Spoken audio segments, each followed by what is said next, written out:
राजस्थान विधानसभा चुनाव में रविवार को तय हो जाएगा कि राजस्थान में किसका भाग्य उदय होगा, लेकिन उससे पहले बीजेपी ने भी अपनी तैयारी शुरू कर दी है। राजस्थान में इस बार बीजेपी ने पीएम मोदी को आगे रखकर कमल के फूल पर चुनाव लड़ा है। चुनावी माहौल की अब तक की जानकारी दे रहे हमारे संवाददाता अनिल सिंह। राजस्थान के मौसम में भले ही ठंडक घुली हुई हो, लेकिन सियासी पारा उबाल मार रहा है और ये उबाल राजस्थान के विधानसभा चुनाव के नतीजों को लेकर है। हालांकि काउंटडाउन शुरू हो गया है, मतगणना होगी उसको लेकर, और जल्द ही हम देखेंगे कि एक दिन के बाद में ईवीएम में किसका भाग्य बंद है ये तय हो जाएगा और सरकार भी किसकी बनेगी ये भी कहीं ना कहीं आने वाले कल में एक तरह से पूरी तरह ये तय हो जाएगा कि राजस्थान में किसकी सरकार बनेगी। लेकिन भाजपा खेमे में अगर देखा जाए तो इस समय उथल पुथल है, हलचल मची हुई है और एक तरह से जो एग्जिट पोल के नतीजे आए थे उसके बाद में पार्टी के भीतर ये है कि आखिरकार पार्टी का आंकड़ा कहां तक पहुंच रहा है। राजस्थान विधानसभा चुनाव में देखा जाए तो 200 सीटें हैं, लेकिन 199 सीटों पर मतदान हुआ है और इसी मतदान में बहुमत के लिए अगर देखा जाए तो 100 का आंकड़ा चाहिए और 100 का आंकड़ा पार्टी के लिए आते हुए, क्योंकि पार्टी ने जो दावा किया जा रहा है बीजेपी की ओर से वो 130 सीटों का दावा किया जा रहा है।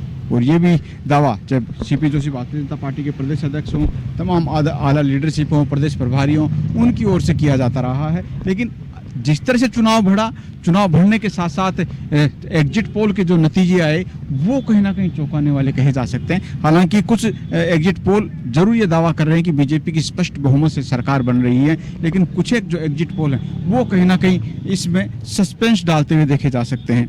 हमने देखा भी था इस चुनावी मुहिम में, इस चुनावी रण में, राजस्थान के इस चुनावी रण में प्रधानमंत्री नरेंद्र मोदी ने काफी दौरे किए थे। 14 जनसभाएं, 2 रोड शो, एक रोड शो तो जयपुर की चारदीवारी में ही किया गया था।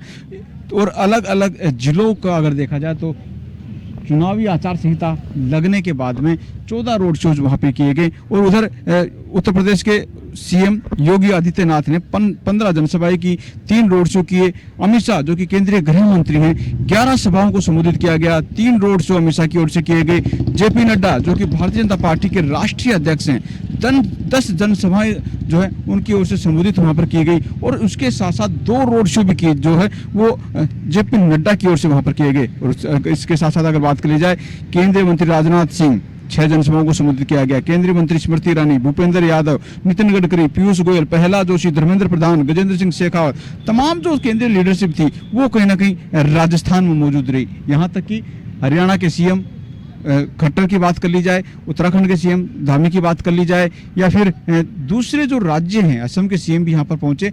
भारतीय जनता पार्टी के तमाम टॉप लीडरशिप और अलग अलग राज्यों के जहां पर मुख्यमंत्री हैं भारतीय जनता पार्टी के, एक कमान राजस्थान में संभाली गई और यहां से ये कोशिश की गई कि किसी भी तरह से भारतीय जनता पार्टी का कमल जो है वो राजस्थान में खिलाया जाए।